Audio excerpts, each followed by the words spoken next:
Anti lock braking system. 80% brake চলে hydraulic. ABS brake, ABS হলো anti lock braking system. এখন হয় কি তা ব্রেক করার কারণে মানুষ পিছে থেকে সামনে যায় কি বলা যায় কি সামনে ওতালে সবে সিট বেল্ট লাগাইবা লাগে, সামনে পিছে সবাই সিট বেল্ট লাগাইবা লাগে। অন ইলা যে ব্রেক হয় ও ব্রেকর কারণে যেন চাকাটায় সময় মতো ব্রেক করে, যেমন দরকার সামনে চাকা যে সময় স্লিপ করিয়া যেত কি চায় ওই সময় হ্যাঁ ছাড়ি দেয়।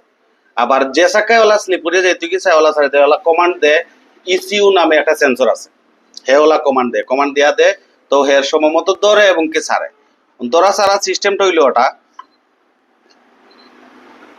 ও যেটা দেখা কোনো মাঝে দাঁড়ানো ইলেকট্রিক শর্ট দেয়।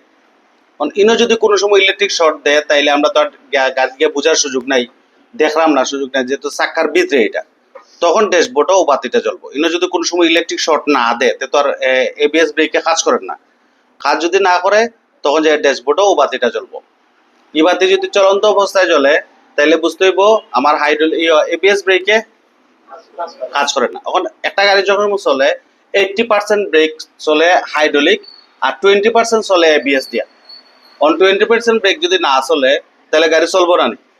ইনস্ট্যান্ট তো আমার ও মুহূর্তে নেওয়া লাগতো না, আমার সুবিধা মতো আমি জায়গা দিতাম পারবো, নিয়ে চালাইতাম পারবো। তো হলুদ বাতি যদি ড্যাশবোর্ডে চলে তার মানে কি তা আছে না আগে হলুদ বাতি যদি জ্বলে, হলুদ কালারের বাতি জ্বললে আর সময় আছে আমার কাছে, আর যদি লাল কালারও জ্বলে তাহলে সময় নেই। ওকে।